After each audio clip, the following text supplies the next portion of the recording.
Apa sebab utama yang menyebabkan terdapat lebih 1 juta kes pusaka bernilai lebih 50 bilion ringgit tak dapat diselesaikan?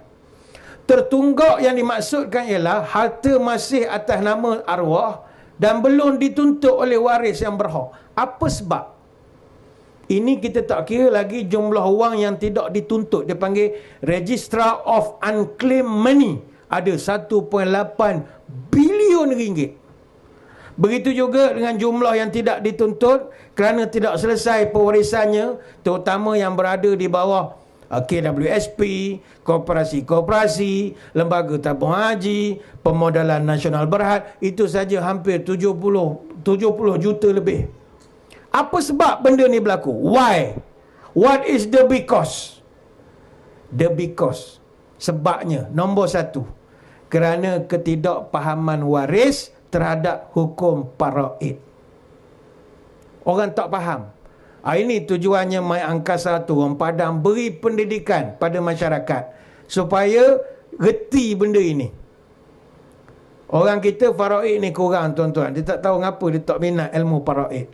Orang kita banyak faham wasiat, dia faham, faraid tak faham. Sebab wasiat tu pun sebab dia suka tengok cerita Tiga Abdul. Kan cerita Tiga Abdul, adik-beradik kelahi.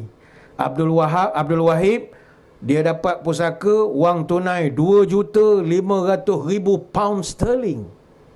Abdul Wahab dapat kebun-kebun, ladang-ladang, estate, factory, kilang dan stable lumba kuda. Nilainya 5 juta pound sterling. Adapun Abdul Wahab, dia dapat rumah macam muzium. Nasib baik ada Sulaiman Akhlaqan. Piramli pun pergilah jumpa dia. Dia buka buku besar. Rupanya Ismail Ulang Raja ada harta yang banyak di Kairo, Arab Saudi, di Tehran, Afghanistan, Pakistan, Turkistan, Goetgostan, Kongostan, Bobostan, Tanjung Rambutan. Nilainya 50 juta pound sterling. Jadi orang pun ingat, aku esok nak buat gini lah. Nak cari mana Sulaiman Akhlaqan? Tak ada. Jadi ini kita kena betulkan. Hari ini tuan-tuan, 95% waris tak tahu siapa sebenarnya berhak ke atas harta pusaka. Hak ni jadi balah. Jadi balah adik-beradik kelahi.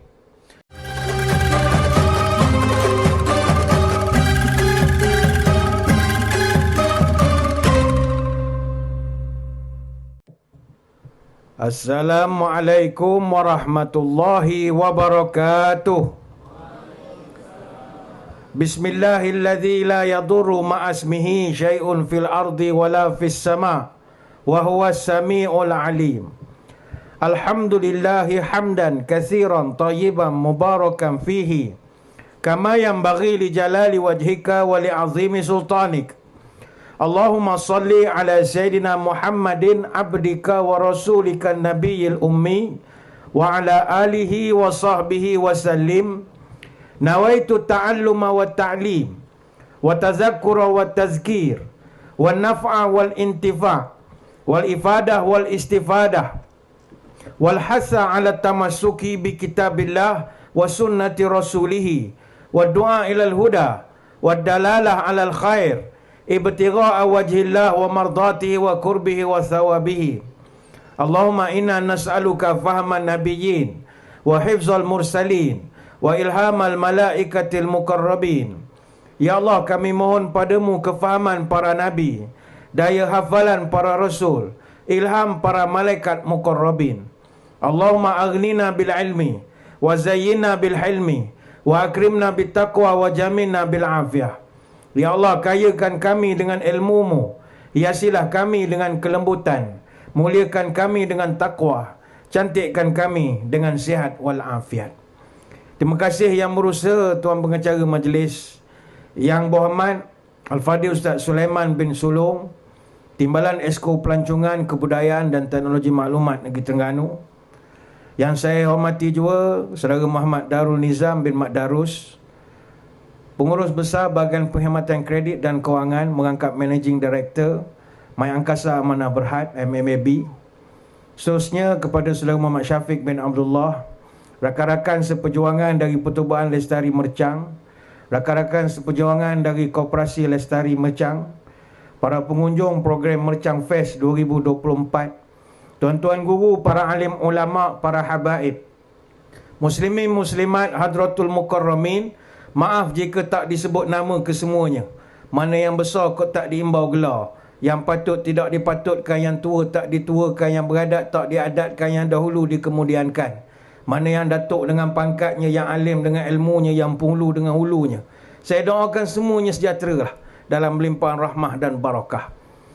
Alhamdulillah, kita dapat bertemu pada malam ini bersempena dengan Mercang Fest 2024, dan saya diminta membincangkan satu tajuk moga-moga ada manfaat, iaitu apa guna harta banyak kalau waris bergaduh.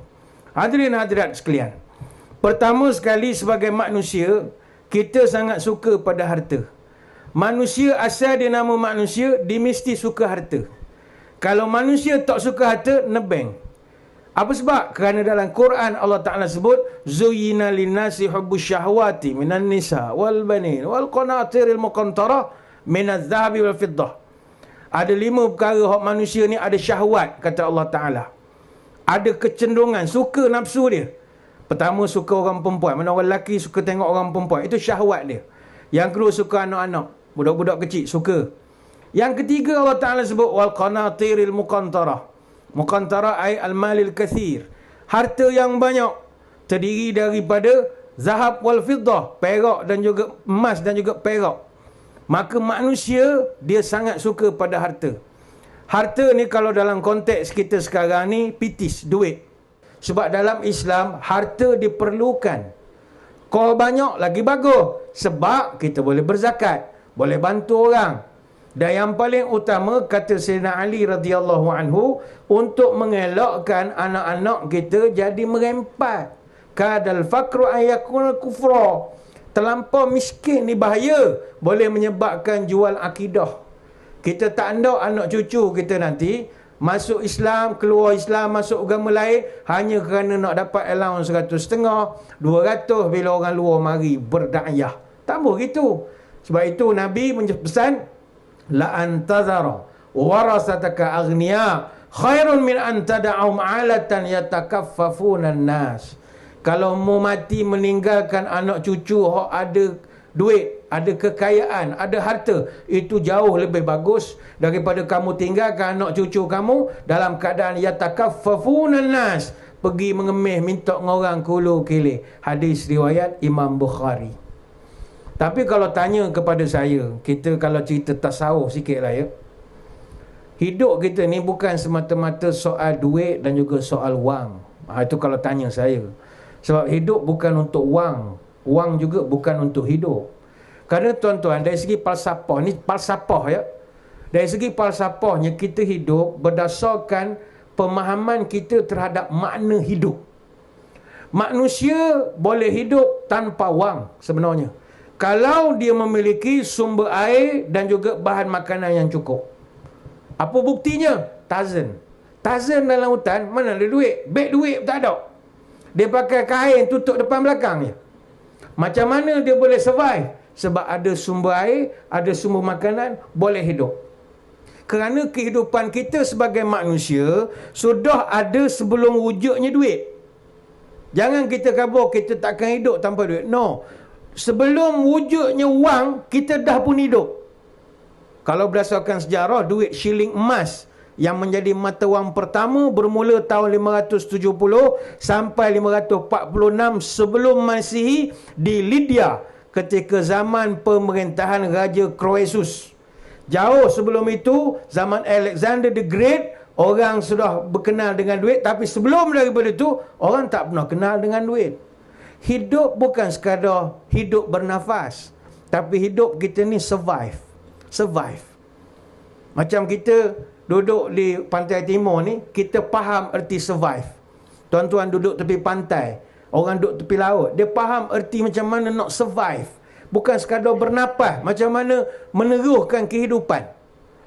Sebab itu manusia secara asasnya, kita akan berjuang dalam hidup ni untuk 3 perkara.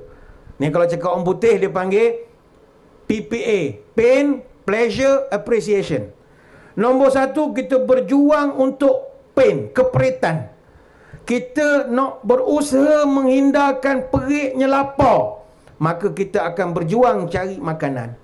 Kita berjuang nak menjauhi malam yang gelap gelita di rumah kita, maka kita akan berusaha untuk masukkan elektrik. Kita nak berjuang untuk elak dari derita penyakit, maka kita akan dapatkan sehebat dan sebagus-bagus rawatan. Kita nak ngelakkan jenazah kita lambat diurus nanti misalnya, jadi kita akan ikut badan khairat kematian misalnya. Ini dipanggil survive mode. Begitu juga yang kedua, manusia berjuang kerana pleasure. Pleasure ni kesedapan. Apa benda yang sedap dalam hidup? Kahwin, sedap. Kenderaan selesa, sedap. Rokok, nikotin, sedap. Maka orang berjuang untuk itu. Disebabkan nak mendapatkan kahwin, kenderaan selesa, rokok sebungkus 2, maka disitulah munculnya duit. Sebab semua keperluan untuk survive kita, pleasure kita, kesedapan kita hanya dapat digapai melalui perantaraan duit. Tuan-tuan nak kahwin bukan sebab duit tu, kerana kita nak dapat kahwin tu memerlukan perantaraan duit. Perjuangan manusia yang ketiga, appreciation, penghargaan. Kita buat terbaik dalam kerjaya, kita perlu orang hormat dan hargai kerja kita. Kita berjaya menang pingat dalam sukan misalnya, kita harap orang hargai kita. Maka disitulah munculnya duit. Sebab duit simbol penghargaan atas usaha. Macam kita kerja ambil gaji, bukan kerana kita nak gaji, bukan nak duit, kita nak. Tapi sebenarnya kita nak beritahu pada majikan, terima kasih kerana aku buat kerja untukmu. Mu kena hargai. Dan ini sesuai dengan semangat hadis. Kata Ibn Umar radhiyallahu anhuma, a'tul ajira ajrahu qabla an yajiffa 'araquhu. Beri gaji, upah buruh sebelum kering peluh dia, sebagai appreciation, sebagai penghargaan. Sebab itu ini dari sudut falsafah. Tapi kok mana pun kalau nak beli kepuk kat girang, pakai duit juga. Pakai duit juga. Nak minum air teh segelas pun pakai duit juga. Jadi, yalah, kok mana pun manusia ni perlukan pada duit. Cuma tajuk kita malam ni ya, apa guna duit banyak? Apa guna harta banyak kalau waris bergaduh? Hak ni kita tak seronok.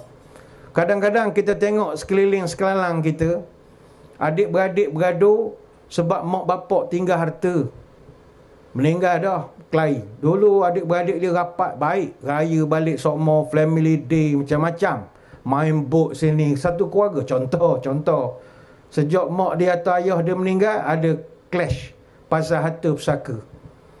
Tapi saya kadang melihat, kalau adik-beradik bergaduh sebab mak bapak tinggal harta banyak, berbaloi bergaduh pun. Ini dah arwah ayah tinggal Suzuki Pulut, sebutir tu ya. Suzuki Pulut FR80, kelahi adik-beradik. Marah adik bonsu sebab potong blok, korek blok, tukar exhaust internet, test power dengan Yamaha sukan, kelahi. Sampai tak balik raya, tak berbaloi lalu. Kalau kelahi sebab RSZ, tahan lagi. Ya, kelahi sebab FR80, Suzuki Pulut. Sebab itu Islam ni tuan-tuan, ni kita banggalah sebagai umat Islam. Agama kita ni, dia bukan sekadar agama yang bicara soal spiritual semata-mata. Agama kita bukan sekadar nak kaji tentang perkara antara dinding ke dinding masjid. Itu bahasa mudah. Agama kita bukan cerita semayang, haji. Hanya itu saja, tidak. Agama kita didik kita juga macam mana nak jalani kehidupan di muka bumi ni. Dan menjalani kehidupan tu bukan sekadar biasa-biasa, dengan cara terbaik. Termasuklah salah satu yang agama kita ajar adalah dalam pengurusan keuangan. Sebab itu dalam Islam, umumnya perancangan pengurusan harta dalam Islam ini kita bagikan pada dua. Pertama sekali, perancangan harta masa hidup, masa kita bernafas ni. Yang kedua, pembahagian harta selepas kematian si pemilik harta. Apa contoh perancangan harta semasa hidup? Hibah, wasiat, wakaf, sedekah, nazar. Itu antara instrumen perancangan harta semasa hidup. Adapun selepas kematian, itu pembahagian harta pusaka. Dan ini tertakluk kepada hukum faraid. Kalau kita tengok secara terperinci, pertama sekali, penghasilan. Kalau dalam Quran, agama mengajar kita penghasilan harta. Wealth creation. Itu Al-Quran ada, mengajar kita. Contohnya kalau kita tengok surah Al-Jumu'ah ayat yang ke-10, Allah menggalakkan manusia ni cari harta. Jangan serahkan pada qada dan qadar semata-mata. Fa iza qudiyatis salatu fantashiru fil ard wabtaghu min fadlillah wadhkurullaha katsiran la'allakum tuflihun. Lepasmu selesai sembahyang Jumaat, maka bertebaranlah kamu di muka bumi untuk menjalan urusan masing-masing, dan carilah apa yang kamu hajati dari limpah kurniaan Allah. Dan ingatlah, Allah akan memberikan kejayaan kamu di dunia dan juga di akhirat. Artinya ayat ini, kata ulama, mendidik kita supaya jadi umat yang berusaha. Wealth creation, mencipta ekonomi dan kekayaan. Jangan jadi bangsa buat perabot kursi meja, kepala serabut, duduk saja, tak ada kerja. Coket mak bolok, tak ada pitih, minta duit mak. Gitulah ada pantun orang belah Kelantan. Jangan kerja itu. Itu yang pertama. Ni saya tak urai lah. Yang kedua, dalam Quran, pengumpulan harta. Wealth accumulation atau pengembangan harta. Sebab Islam mengajarkan, tidak wajar harta ni kita simpan, taruh begitu saja tanpa kita kembangkan. Simpan duit misalnya dalam rumah. Dalam rumah. Ada saya dengar cerita orang-orang tertentu simpan duit penuh satu rumah. Satu rumah penuh duit. Dia beli rumah teres, contohnya 7 butir rumah teres. 3 rumah tu simpan pitih saja. Ada. Tapi bukan di Malaysia lah, di luar negara agaknya lah. Banyak sangat duit. Tapi cara begitu tak berkembang lah hartanya. Cara orang zaman dulu taruh bawah bantal, bawah tilam, dah. Pengembangan harta ini boleh kita lakukan melalui simpanan, dan yang kedua dengan pelaburan dalam mana-mana institusi kewangan, sebagaimana yang digalakkan dalam surah Yusuf ayat 47 sampai 48. Cerita Nabi Yusuf ni menarik. Nabi Yusuf ni satu cerita yang Allah rekodkan dalam Quran. Satu hari raja dia mimpi. Wa qala al-maliku inni ara sab'a baqaratin simanin ya'kuluhunna sab'un ijaf. Raja tu bertitah, beta melihat dalam mimpi malam tadi 7 ekor lembu gemuk dimakan oleh 7 ekor lembu kurus. Wa sab'a sumbulatin khudrin wa ukharu yabisat. Dan ada 7 tangkai gandum yang hijau dengan 7 tangkai yang lainnya pula dalam keadaan kering. Jadi raja tu titah kepada pembesar, ya ayuhal mala'u aftuni fi ru'yaya in kuntum lirru'ya ta'burun. Wahai pembesar, tolong tafsirkan apa makna mimpi saya ni. Ini surah Yusuf ayat 43. Orang ni tak tahu, orang ni tak tahu, orang ni tak tahu. Akhirnya sampai ke Nabi Yusuf alaihissalam. Qala tazra'una sab'a sinina da'aba. Yusuf jawab, ampun tuanku, kita hendaklah menanam sungguh-sungguh 7 tahun berturut-turut. Kemudian apa yang kita ketam, biarkan dia pada tangkai, kecuali sedikit saja dari bahagian untuk kita jadikan makanan.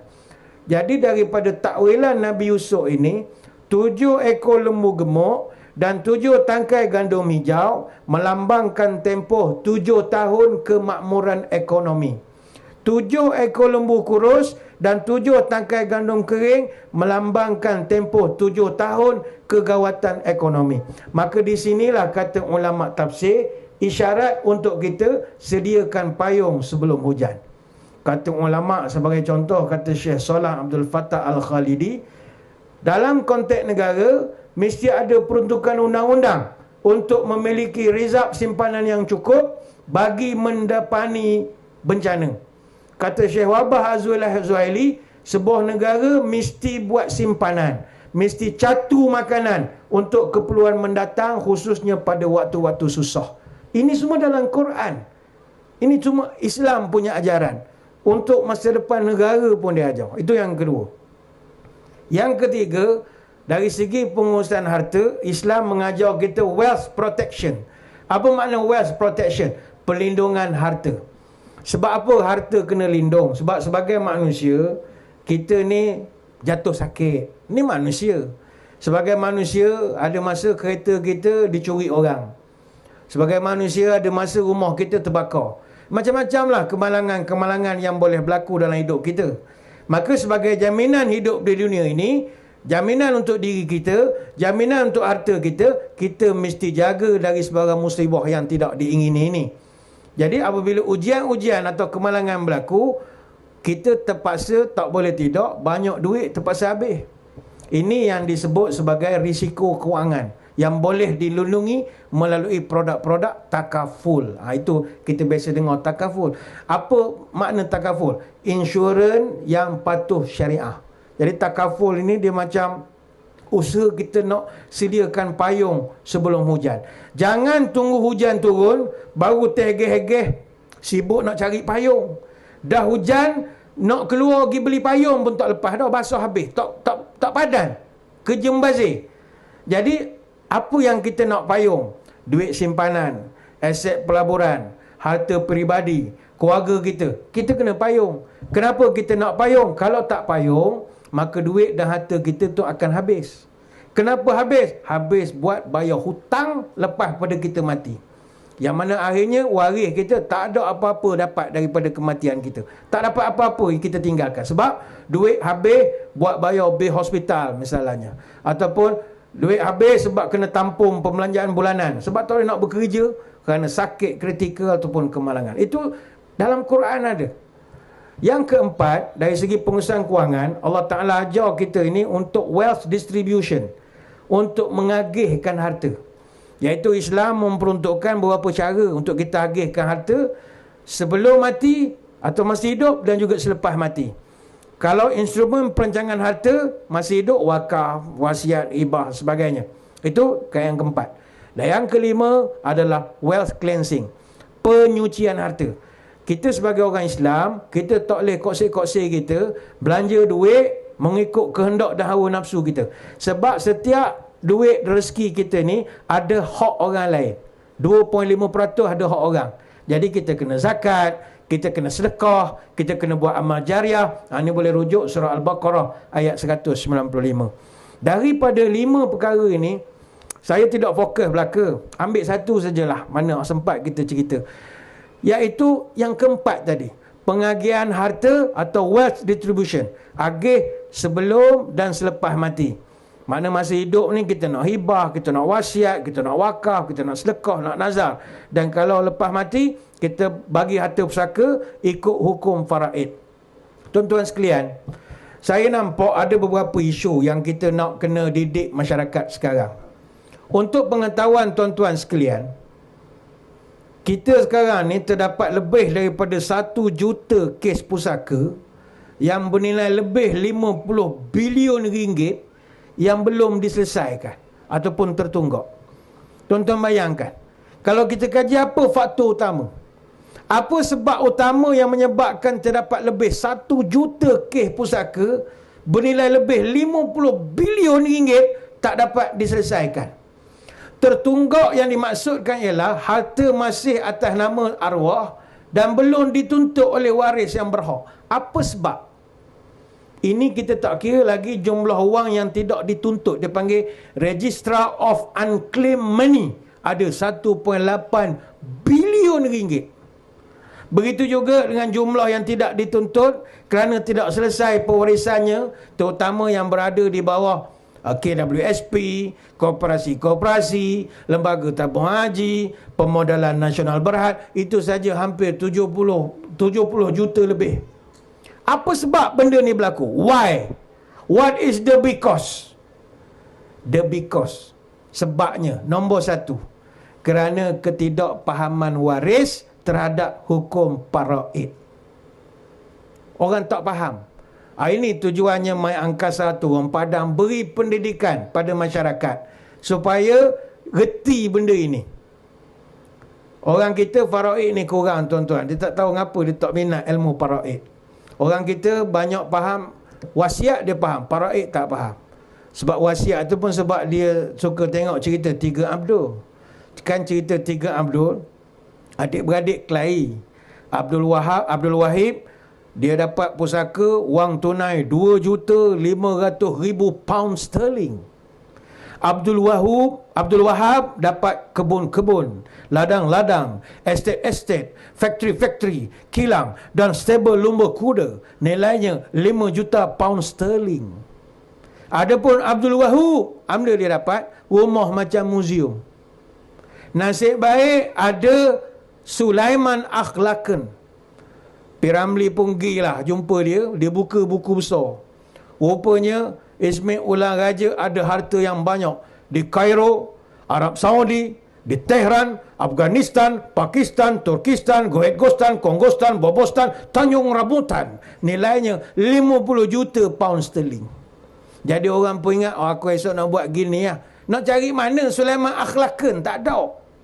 Jadi ini kita kena betulkan. Hari ini tuan-tuan, 95% waris tak tahu siapa sebenarnya berhak ke atas harta pusaka. Hak ni jadi baloh. Jadi baloh adik-beradik kelahi. Orang yang tidak berhak menuntut. Toh mari mana kita tak kenal. Grup WhatsApp je pun. Nak juga. Bohmu ngaku satu grup WhatsApp. Dah tu, berhak terima harta pusaka. Kita pula jahil, yang ambil ya. La ilaha illallah. Grup WhatsApp. Waris yang berhak diketepikan. Ini kita tak ambuh.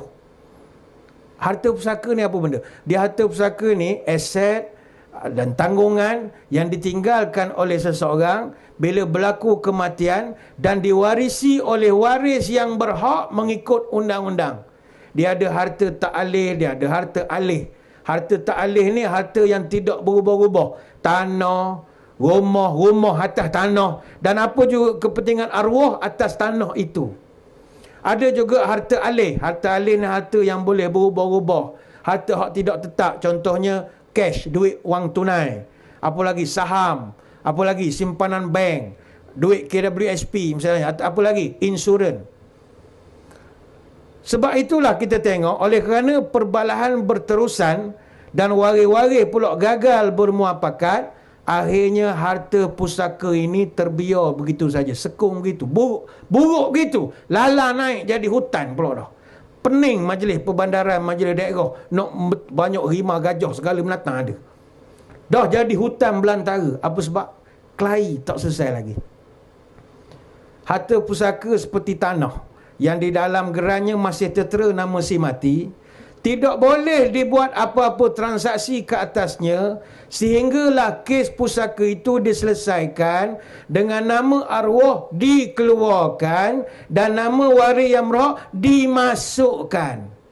Oleh itu, selagi kes pusaka tidak diuruskan, waris tak boleh jual, tak boleh pajak, tak boleh nak majukan tanah itu. Jadi harta pusaka dalam bentuk wang tunai, masalah lain pula. Harta pusaka dalam bentuk wang tunai pula, yang bernilai jutaan ringgit, dia akan disimpan di bawah akta wang tidak dituntut. Kenapa jadi masalah ni? Jahil. Ataupun tak ambil cakna, tak tahu menahu. Itu yang pertama. Yang kedua, ada pula berpandangan, kita ni ustaz, orang-orang Islam ni kena ada tarekat tasawuf sikit. Jadi jangan sibuk sangat harta-harta ni. Jadi biar dululah, tanah kubur pun merah lagi. Nampak sangat bubuk-gebuk harta macam cerita Tiga Abdul pula dah. Tuan-tuan, ini bukan soal warna tanah kubur merah, biru, kuning, hijau. Ini bukan soal kubur merah ke kubur kuning ke tak. Ini bukan kerana berebut harta pusaka. Sebaliknya ni berkaitan hak waris yang terlibat. Sekiranya kes pusaka ni dibiarkan sampai puluhan tahun lamanya, sabit kerana nak tunggu tanah kubur tukar warna daripada merah kepada biru agaknya, maka jumlah waris yang terlibat nanti akan jadi semakin ramai. Nanti akan mencecoh ratusan orang. Tapi tuan-tuan janganlah laju sangat. Mati, tak mandi lagi, bincang dah. Itu melampau. Itu dah macam cerita Tiga Abdul. Ismail Ulang Raja baru meninggal. Abdul Wahab dah buat kira-kira. Siap dua beradik tu tanya, sekarang ayanda sudah mati, berapa bahagian adinda? Ada yang tak akan dapat lebih daripada Abdul Wahab. Berapa? 3, 4, entah. Sekarang ke kanda pergi kira. Ayuh ada lagi atas katil. Tu melampau. Ni dah ke bumi, dah apa. Bolehlah buat kira. Saya ambil contoh. Ni nak cerita kenapa mustahak. Katalah tuan-tuan suami. Seorang suami meninggal dunia. Takdir meninggal. Dan tuan-tuan tinggalkan 4 ahli waris. Mak, isteri, anak sepasang, laki perempuan. Ni saya buat mudah. Kan banyak ke pening nak kira. Mak kita, arwah ayah dah tak ada. Jadi kita ada tinggal mak, isteri, anak sepasang, laki perempuan. Katakanlah kita tinggalkan harta sebuah rumah. Ni tak payah cerita harta macam Ismail Ulang Raja, ambil satu rumah je. Kalau ikut hukum pusaka atau paraid, mak kita akan dapat berapa? 1/6 bahagian. Isteri dapat 1/8. Dan baki harta akan diberikan kepada anak kita, laki dan perempuan, dengan nisbah anak laki dapat 2. Dia panggil asabah. Dan anak perempuan 1. Kalau kita segera uruskan, maknanya lepas kita meninggal, isteri kita misalnya terus pergi uruskan segera. Uruskan harta pusaka rumah kita tu di pejabat pusaka kecil, kemungkinan besar pembahagian dapat diselesaikan dengan rundingan. Boleh selesai cara baik. Katakanlah kita meninggal, mak kita ada, mak kita dapat. Mak kita beri persetujuan, dia kata tak apalah, mak tak ambillah rumah arwah ni, mak bagilah ke menantu. Mana isteri kita? Mak bagilah ke cucu-cucu ni, laki puan ni. Mak tak ambil, mak tua dah. Jadi biarlah. Dia beri pada menantu dia, dia beri pada cucu dia. Jadi kita boleh daftarkan dengan letakkan nama isteri dan 2 anak arwah dalam geran rumah itu. Sebab mak hidup lagi. Tapi kalau kita sebagai waris, katalah lengah-lengahkan. Lengah. Mana suami dah meninggal, isteri ni dengan anak dengan mak ni lengah pula lagi. Tiba-tiba mak meninggal dunia. Mak hak sepatut dapat pusaka tadi, mak kita meninggal dunia. Maka bila mak meninggal dunia, sebelum urusan harta pusaka arwah selesai, maka akan menyebabkan berlaku pertambahan bilangan waris. Jika tadi jumlah waris cuma 4 orang, mak, isteri, anak sepasang. Tapi sebab mak meninggal, bilangan waris jadi bertambah. Peringkat awal bahagian mak 1/6 ke atas rumah pusaka itu. Tapi sebab tak selesai sebelum mak meninggal, maka bahagian mak itu jadi pusaka peninggalan mak pula. Bukan peninggalan arwah lagi, peninggalan mak. Kalau mak tu tadi ada 8 anak, termasuklah arwah meninggal tadi, maknanya ada 7 ahli waris yang ditinggalkan. 7 anak arwah ni, makna pok-pok saudara kepada 2 beradik ni tadi, akan menjadi ahli waris kepada harta rumah pusaka yang asalnya tadi ditinggalkan oleh arwah kepada mak dia sebanyak 1/6 bahagian. Kan jadi bolok, tuan-tuan dengar pun pening. Sudahlah. Ini baru sebutir rumah. Dah jadi kelahi. Adik-beradik 7. Akibatnya nama mereka akan didaftarkanlah sebagai dalam geran sebagai sebahagian daripada pemilik rumah. Nak pecah, nak keluar, nak beri bukan senang. Kadang kita adik-beradik okey, orang ketiga masuk campur.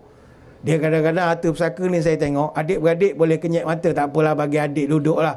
Dia hak cocok luar ni. Isteri dia, suami dia, anak dia, dia tukang cocok. Mak mentua dia, tukang cocok. Hak tu jadi kelahi. Lagi, buat macam mana ustaz nak buat mudah gini? Jangan lengah-lengah. Bukan nak kejar harta, tak. Jangan sampai esok kita susah. Tu hak kedua. Yang ketiga, orang kita pula bila sebut hukum faraid terus jadi takut. Faraid dengan afraid ni dekat-dekat je bunyi. Afraid mana takut ke? Afraid. Dia takut dengan faraid. Sebab dia terus terbayang cara pembahagian, iaitu laki dapat 2 bahagian, perempuan dapat 1 bahagian. Ini tanggapan yang salah. Hukum faraid adalah satu kaedah pembahagian harta pusaka yang bukan ditetapkan oleh ulama, oleh mufti, ianya ditetapkan oleh Allah sendiri. Tuan-tuan buka Quran, surah An-Nisa, ayat 11, 12 dan ayat 176. Allah Ta'ala sendiri letakkan. Dia meliputi pembagian harta dalam ayat-ayat itu kepada suami, isteri, ibu, bapa, anak, adik-beradik dan saudara yang lain. Kita ambil contoh. Katakanlah ambil ayat 11 surah An-Nisa. Ni ayatnya memang panjang betul. Allah tetapkan ibu dan bapa kita akan dapat 1/6 bahagian daripada harta hak kita tinggal. Mana tuan-tuan mati nanti, mak ayah dapat harta. Mak ayah dapat harta. Hak isteri jangan berlengki lah. Apa mak dapat pula? Dah, Allah yang letak gitu. Mak ayah dapat. Jangan berlengki pula. Jadi macam mana kiraannya? Kalau harta arwah anaknya tu, katalah RM3,000, RM300,000. Jadi mak akan dapat RM50,000, ayah pun dapat RM50,000. Oh, terus berlengki lah. Mak duk saja dapat RM50,000. Jangan dengki gitu. Ini bukannya pejabat agama yang letak ni. Ini bukan pejabat daerah letak ni. Kiraannya dalam Quran. Itu kalau harta suami kita RM300,000. Kalau RM1,000,000, campur semua. Tanah di sini, tanah di sana, apartmen, kondominium, Kuala Lumpur. Campur-campur semua, RM1,000,000 misalnya. Mak akan dapat RM167,000. Mak pun dapat, ayah pun dapat RM167,000. Ini faraid. Dalam ayat 12 An-Nisa, Allah Ta'ala tetapkan suami pula dapat 1/4 daripada bahagian harta peninggalan isteri. Ini pun ada orang dengki kat, suami dapat. Untung mu. Buat nikah selagi lah. La ilallah. Ni apa pesen pemikiran begini ni? Bukan kita nak, memang nak. Siapa tak ambuh duit. Tapi bukanlah itu utama. Kita sedih tak habis lagi, mu sibuk petikai. Hak ni benda dalam Quran. Lepas tu setengah suami, dia macho. Kalau tuan-tuan nak buat pun molek juga. Isteri kita meninggal, harta tanah dia, hak kita boleh dapat 1/4 tu. Kalau tuan-tuan gentleman lah, bagi kanak belaka lah. Bagi kanak belaka. Tak apalah abah bagi kanak belaka. Bagi. Tapi ada hitam putih ha. Jangan cakap mulut. Ni bukan cerita Ismail Ular Raja ni. Main tubik dalam mimpi. Sulaiman akhlakun. Tak boleh begitu. Jadi setelah ditolak pengurusan jenazah, yuran pelaksanaan pentadbir, hutang si mati, wasiat, apa semua, maka kita pun faraid. Sebenarnya hadirin hadirat sekalian, penyelesaian kepada isu kewangan ini mudah saja. Dia pertama sekali, bila berlaku saja kematian, waris-waris kena selesaikan segera kes pusaka. Apa sebab? Kerana jumlah waris masih sedikit dan mudah nak dibuatkan muafakat. Jangan lama-lama sangat, cepat-cepat. Tapi jangan. Dan kita pula dalam masyarakat Melayu, jangan fitnah ni gila harta, tok laki dia baru meninggal, terus gila ni. Tak, kalau tak jadi lagi panjang cerita. Jadi bertindih-tindih pula lagi. Yang kedua, bagi umat Islam yang masih hidup, kita boleh ambil langkah proaktif merancang pewarisan harta kita. Sama ada melalui hibah, melalui wasiat, atas pencarian ataupun amanah. Dia wasiat ni, wasiat ni pun penting juga sebab dia boleh mengeratkan silaturahim kita dengan kaum kerabat yang tidak berhak menerima harta pusaka. Sebab itu Nabi pun dalam satu hadis, kata Abdullah bin Umar, Nabi pernah pesan, ma haqqum ri'in muslimin lahu syai'un yuridu an yusiya fihi yabitu lailataini illa wa wasiyatuhu maktubatun indahu.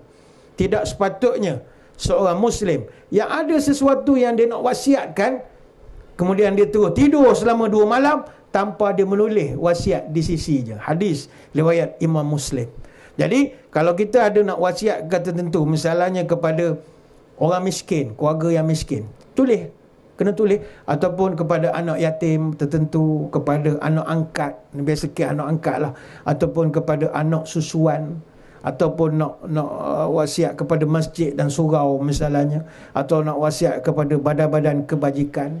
Yang ini tuan-tuan boleh, ini sempena dengan program kita ni, My Angkasa ni, dia datang dengan segala maklumat yang lengkap. Tuan-tuan boleh dapatkan maklumat lanjut daripada My Angkasa. Sebab My Angkasa ni dia sediakan khidmat pertama penulisan wasiat, boleh. Dia jadi Sulaiman Akhlakun jugalah, boleh. Dia buat juga pentadbiran harta pusaka. Yang ketiga sinya dari segi hibah. Yang keempatnya dari segi amanah. Ini semua mereka boleh aturkan. Sebagai kesimpulan, apa juga yang kita dalam kehidupan kita ni, saya kira hendaklah kita rancang yang terbaik. Sebab orang yang gagal merancang, sebenarnya dia sedang merancang untuk kegagalan. Harta ni tuan-tuan, bukanlah malam ni kita nak cerita orang Islam kena selok fikir pasal harta. Kita orang lain tengah fikir nak cari kehidupan akhirat, cinta Nabi macam-macam. Ada ke ceramah cerita pasal harta dan sebagainya. Harta ni, mentara orang masih hidup dia okey lagi. Tapi mak ayah mati esok, kita tengok. Keliling kita banyak kan? Rumah yang dulu meriah setiap kali raya balik, sekarang tak ada dah. Kelahi, rumah tu pun tak tahu siapa nak duduk. Orang ni marah, orang ni kelahi, orang ni kelahi. Jadi biasanya adik bonsu lah sebab salah. Dia duduk dengan mak masa mak sakit. Duduk rumah tu, jaga mak apa semua. Lepas tu mak pula dah bagi rumah tu ke dia tapi tak ada hitam putih. Jadi kelahi. Kakak marah. Kadang kakak tak marah. Abang tak marah. Isteri pada abang tu hak busy body-nya. Ataupun suami pada kakak kita hak cocok-cocok. Hak ni jadikan masalah. Sebab itu pengurusan kewangan ni sangat mustahak untuk kita ambil cana. Moga-moga apa yang kita bahaskan dan bincangkan pada malam ini memberi manfaat kepada kita bersama. Sekali lagi saya mengucapkan ribuan terima kasih kepada My Angkasa Amanah Berhad yang sudi mengadakan pertemuan bersama dengan jemaah kita, penonton kita pada malam ini. Saya juga mengucapkan ribuan terima kasih kepada penganjur atas undangan. Mohon maaf sebarang kekurangan. Moga-moga kita bertemu pada lain-lain kesempatan. Sebelum berpisah, marilah kita sama-sama menadah tangan berdoa. Moga majlis kita ini diberkati dan dirahmati oleh Ilahi hendaknya. A'udzubillahi minasyaitonirrajim. Bismillahirrahmanirrahim. Allahumma salli wa sallim ala Sayyidina Muhammad salatan tukhrijuna biha min zulumatil wahmi. Allahumma tawil umurana wa sahih ajsadana wa nawwir qulubana wa thabbit imanana wa ahsin a'malana wa wasi' arzaqana wa ilal khairi qarribna wa 'anil syarri ab'idna wa qdi hawaijana fid dini wad dunya wal akhirah innaka ala kulli syai'in qadir. Ya Allah, panjangkan umur kami dalam keberkatan, sihatkanlah tubuh badan kami, sembuhkanlah penyakit-penyakit kami, terangkanlah hati kami, tetapkanlah iman kami, molekkanlah amalan kami, luaskan rezeki kami, dekatkan kami dengan kebaikan, jauhkanlah kami dari kejahatan, kabulkanlah segala doa kami sama ada dalam urusan agama, dunia ataupun akhirat. Subhanakallahumma bihamdika nashhadu an la ilaha illa anta nastaghfiruka wa natubu ilaik. Wa sallallahu ala sayyidina Muhammadin wa ala alihi wa sahbihi wa baraka wa sallam. Walhamdulillahi rabbil alamin. Sekadar itu wabillahi taufiq wa hidayah. Assalamualaikum warahmatullahi wabarakatuh. Wallahu a'lam.